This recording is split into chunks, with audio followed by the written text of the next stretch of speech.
رحمن يا رحمن ساعدني يا رحمن اشرح صدري قرآن املأ قلبي قرآن واسق میں آپ کو حياتي خطاب دے رہا ہوں جناب خالد محمود عباسی صاحب کو کہ وہ تشریف لائیں اور اپنے خیالات سے سامعین کو جناب محسوس فرمائیں۔ نحمدہ و نصلی علی رسولہ الکریم اما بعد فاعوذ باللہ من الشیطان الرجیم بسم اللہ الرحمن الرحیم رب اشرح لی صدری ویسر لی امری واحلل عقدۃ من لسانی یفقہوا قولی آمین یا رب العالمین۔ محترم سامعین و معزز اساتذہ کرام، میں ایک طالب علم کی حیثیت سے چند گزارشات آپ سب حضرات کے سامنے رکھنا چاہتا ہوں۔ اس کتاب کے ضمن میں میرا ایک تاثر ہے، پہلے سے تھا، کہ ہم اللہ کو مانتے ہیں، جانتے ہیں، لیکن وہ ہمارا خود ساختہ خدا ہے۔ ہم اس خدا کو نہیں مانتے جس کا تعارف، یا نہیں جانتے جس کا تعارف قرآن مجید نے کرایا ہے۔ اسی طرح کا ایک میرا خیال ہے کہ ہم محمد رسول اللہ کو جانتے ہیں، انہیں مانتے ہیں، ان سے محبت کرتے ہیں، لیکن ان کی شخصیت کو بھی ہم نے تراشا ہے۔ اللہ تعالیٰ نے جو تعارف محمد رسول اللہ کا کرایا ہے اس کو ہم نہیں جانتے۔ ہم نے اپنے ظرف کے مطابق محمد مصطفیٰ اور احمد مجتبیٰ بنایا ہے۔ میری بات اگر آپ کو عجیب لگے تو سیرت پر آپ تمام کتابیں پڑھ لیجئے، مدنی زندگی پر آپ کو بہت مواد ملے گا اور مکی زندگی پر بہت تھوڑا ملے گا۔ حالانکہ مکے میں 13 سال بسر ہوئے ہیں، مدینے میں 10 سال بسر ہوئے ہیں۔ اب آ جائیے دوسری چیز کی طرف کہ جیسے اللہ کے تعارف کا سب سے مستند ذریعہ قرآن مجید ہے، ایسے ہی محمد رسول اللہ صلی اللہ علیہ وسلم کی سیرت کا سب سے مستند ذریعہ قرآن مجید ہے۔ تو قرآن کے تو 20 پارے ہیں جو مکے میں اترے ہیں اور 10 پارے ہیں جو مدینے میں اترے ہیں، 2/3 قرآن مکے میں اترا ہے۔ تو اللہ تعالیٰ کی نظر سے جب محمد مصطفیٰ کو دیکھیں تو زیادہ اہمیت، زیادہ تفصیلی تبصرہ مکے کی زندگی پر ملے گا، اور انسانی نقطہ نظر سے جب دیکھیں گے تو زیادہ جب تبصرہ ہے وہ مدنی زندگی کے اعتبار سے ملے گا۔ اس فرق کو ذہن میں رکھ لیجئے۔ تو اگر ہم نبی اکرم صلی اللہ علیہ وسلم کی اس سیرت سے واقفیت حاصل کرنا چاہتے ہیں جس کی اہمیت اللہ کی نگاہ میں ہے، تو اس کا سب سے مؤثر ذریعہ قرآن مجید ہے۔ اب یہاں 2 چیزیں پھر علیحدہ کر لیجئے، ایک ہے سنت رسول صلی اللہ علیہ وسلم، ایک ہے سیرت رسول صلی اللہ علیہ وسلم۔ سنت رسول حجت ہے، وہ دین کا حصہ ہے، اس کی قانونی اور فقہی اہمیت ہے۔ سیرت رسول صلی اللہ علیہ وسلم، آپ صلی اللہ علیہ وسلم کی زندگی کے معمولات ہیں، آپ کی سیرت ہے، اس کے لیے ایک اہمیت ہے، اس کی طرف میں بعد میں آؤں گا۔ لیکن یہ کہ پہلی بات یہ سمجھ لیجئے کہ یہ اس طرح فرض نہیں ہے، جیسے سنت تو فرض ہے، اس کی ایک آئینی اور قانونی حیثیت ہے۔ سیرت اس طرح فرض نہیں ہے، لیکن اگر ہم محمد رسول اللہ کو پہچاننا چاہتے ہیں تو وہ سیرت کا مطالعہ ہمارے کام آئے گا، اور ہمیں حقیقی تعارف نبی اکرم صلی اللہ علیہ وسلم کا حاصل ہوگا۔ اب یہ چیز اگر ہمارے سامنے آ گئی ہے تو جو اس کی خاص طور پر اہمیت ہے سیرت کی، وہ نبی اکرم صلی اللہ علیہ وسلم کے مقصد بعثت کے ساتھ جڑی ہوئی ہے، اور آپ کا مقصد بعثت ہے دین کو قائم کرنا۔ بڑی پیاری بات ہے جو ابھی ہمارے سامنے آئی ہے کہ بعض لوگ ایسے ہیں جنہیں ہم عام طور پہ متجددین کہتے ہیں، ان میں سے بعض ملحدین کہلانے کے قابل بھی ہیں۔ تو وہ نبی اکرم صلی اللہ علیہ وسلم کو ایک دور کے لیے مرکز ملت مانتے ہیں، آج کے دور کے لیے کوئی نئے ہی مرکز ملت کے متلاشی ہوتے ہیں، اور ان کے ہاں اس طرح کا اسلوب آپ کو مل جائے گا کہ قرآن مجید کا یہ حکم حضور کے دور کے لیے تھا، یہ حکم یہ عرب کے لیے تھا، یہ تو رواج تھا، یہ وہاں کا رواج تھا، ہمارا اپنا رواج ہے۔ اور اس طرح کی چیزیں بھی مل جائیں گی کہ یہ جو الف لام آیا ہے، یہ لام جو ہے یہ جنس کا نہیں ہے، یہ عہد کا ہے۔ اس طرح کی بحثیں کر کے تو ایک خاص مفہوم تک پہنچایا جاتا ہے۔ بہرحال ہمارا ماننا تو یہ ہے کہ جو دین محمد رسول اللہ صلی اللہ علیہ وسلم لے کے آئے تھے وہ صرف علمی طور پر ہی پہنچانا آپ کے ذمہ نہیں تھا، بلکہ اس کا ایک عملی ماڈل دنیا کے سامنے پیش کرنا بھی آپ کے ذمہ تھا، اور یہ آپ کر کے گئے۔ اور دوسری بات یہ کہ قیامت سے قبل کل روئے ارضی پر دوبارہ محمد الرسول اللہ صلی اللہ علیہ وسلم کا لایا ہوا دین غالب ہونا ہے۔ اب یہ جو دوبارہ غلبہ ہونا ہے یہ اسی کے مظاہر ہیں کہ آج ہم جس مرکز میں بیٹھے ہوئے ہیں، آپ ذرا سوچئے آج سے 150 سال پیچھے چلے جائیے تو کوئی اقامت دین کا تصور آپ کو ملے گا بر صغیر پاک و ہند میں؟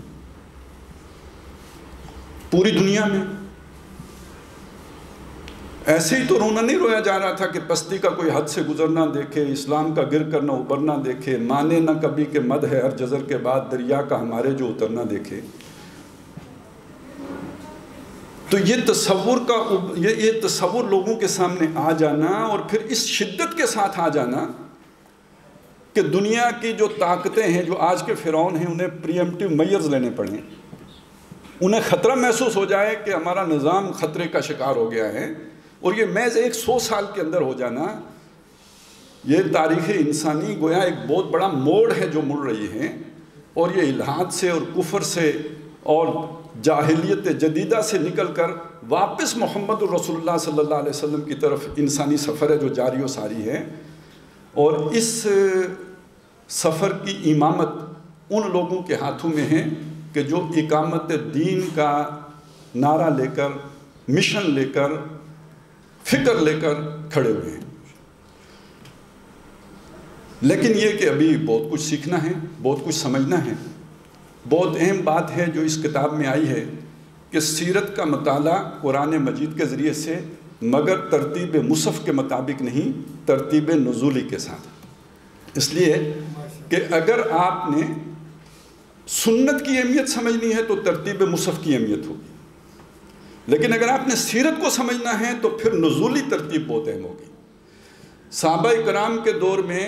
بعض لوگوں نے نزولی ترتیب میں اپنے پاس قرآن مجید محفوظ کیا تھا، بعد میں وہ کہیں نہیں محفوظ رہ سکا۔ آج یہ کوشش دوبارہ ہوئی ہے، تو جیسے اقامت دین کا مشن دوبارہ جاگا ہے، یہ اس کا تقاضا ہے کہ محمد الرسول اللہ صلی اللہ علیہ وسلم کی سیرت کو قرآن مجید کی نزولی ترتیب کے آئینے میں دیکھا جائے۔ یہ اگر ان کے ذہن میں تھا تو پھر تو بہت بڑی بات ہے، لیکن اگر ڈاکٹر تسنیم صاحب کے ذہن میں یہ نہیں تھا تو یہ اللہ کا فیصلہ۔ یہ تکوینی امور بھی تو ہوتے ہیں نا، اللہ اپنا کام کسی سے لے لیتا ہے، لیکن میں یہ چاہتا ہوں کہ ہم اسے اس جگہ پہ پلیس کر کے، اس جگہ پہ رکھ کے سمجھیں کہ یہ کوئی معمولی بات نہیں، یہ ویسے کوئی تحقیقی کام نہیں ہے، یہ محض تحقیق کی دنیا میں نام اپنا رکھنے کے لیے نہیں ہے، رجسٹر کروانے کے لیے نہیں ہے، یہ اس قافلے کی ایک ضرورت ہے جو اقامت دین کا قافلہ ہے، کہ ہم قرآن مجید کا مطالعہ قرآن کی ترتیب نزولی کے اعتبار سے کریں۔ لیکن اس میں آگے بھی کام کرنے کی ضرورت ہے، اور مجھے خوشی ہے کہ میں آپ حضرات سے مخاطب ہوں جنہوں نے کل تحقیق کا کام کرنا ہے۔ اس کو اپنا قاعدہ بنائیں، اس کو اپنی بنیاد بنائیں، اس کو اپنی اساس بنائیں، اور اس سے آگے جو کرنے کا کام یہ ہے کہ میں نے کہا نا یہ 100 سال کا سفر ہو گیا ہے، اقامت دین کے قافلے کو 100 سال ہونے کو آ گئے ہیں، تو ان 100 سالوں کے سفر کا انطباق کریں محمد الرسول اللہ کے 23 سالوں کے سفر کے ساتھ، پھر دیکھیں ہم ان 23 سالوں کے اعتبار سے آج کہاں کھڑے ہیں، مکے میں کھڑے ہیں یا مدینے میں کھڑے ہیں، پھر دیکھیں کہ وہاں پہ پہلا مرحلہ کیا تھا، دوسرا کیا تھا، تیسرا کیا تھا، چوتھا کیا تھا، چھٹا کیا تھا، اور آج دیکھیں کہ اس اعتبار سے ہم تیسرے میں ہیں، دوسرے میں، چھٹے میں، پانچویں میں کہاں ہیں۔ یہ رہنمائی اگر ہمیں مل جائے تو شاید، کیونکہ وہاں بھی آپ دیکھیں گے کہ مکے میں ہمیں ملتا ہے کہ کفو ایدیکم، اور مدینے میں اذن للذین یقاتلون بانہم ظلموا۔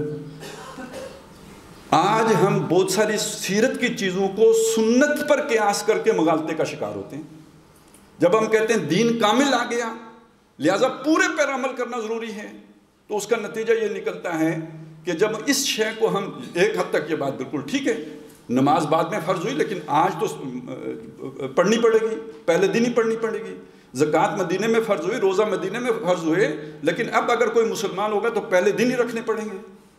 یہ سنت کی اہمیت کے اعتبار سے بات ہے، لیکن جب ہم اقامت دین کی اہمیت کے اعتبار سے یہ بات کریں گے تو اقامت دین کے لیے تو محمد رسول اللہ نے قتال بھی کیا ہے، تو آپ پہلے دن کریں گے؟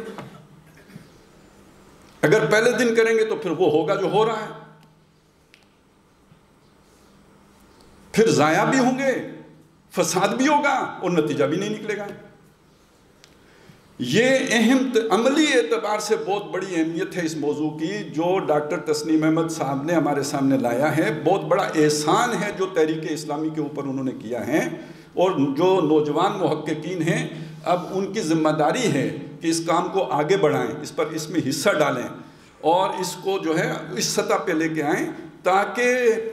مشرق و مغرب کے تمام مسلمانوں کو یہ رہنمائی ملے کہ ہم اس وقت سیرت کے اعتبار سے کس مقام پر کھڑے ہیں اور اس وقت کرنے کا کام کیا ہے۔ تو بس یہ جو چیز تھی میں چاہتا تھا کہ آپ کے سامنے رکھوں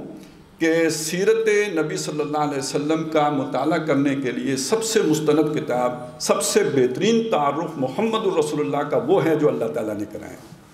اور وہ قرآن مجید میں ہے۔ اس کو سمجھنے کے لیے نزولی ترتیب کی اہمیت ہے، اور دوسرا یہ کہ یہ جو تحریک اسلامی کا قافلہ ہے اس کی رہنمائی کے لیے سیرت کا یہ مطالعہ بہت ہی مفید ہے، اس کے مطلب کا ہے، اس کے کام کا، اس کے مفاد کا ہے۔ اور اس ضمن میں ہمیں جہاں پہ عملی کام کرتے ہیں تو جن لوگوں کے اندر بھی علمی ذوق ہے انہیں یہ کام ضرور کرنا چاہیے۔ میں شکر گزار ہوں آخر میں ڈاکٹر تسنیم احمد صاحب کا، اس لیے کہ میں ظاہر ہے نہ میں کوئی اہل قلم میں سے ہوں، نہ اہل علم میں سے ہوں، نہ علمی نہ کتابی، لیکن اس کے باوجود انہوں نے مجھے جو ہے وہ دعوت دی، تو یہ ان کا در حقیقت محبت ہے جس کا انہوں نے اظہار کیا ہے۔ اللہ تعالیٰ ان کے کام میں برکت عطا فرمائے اور اس کتاب کو جو ہے مسلمانوں کے لیے چراغ راہ بنا دیں۔ اقول قولی ھذا واستغفر اللہ لی ولکم ولسائر المسلمین والمسلمات۔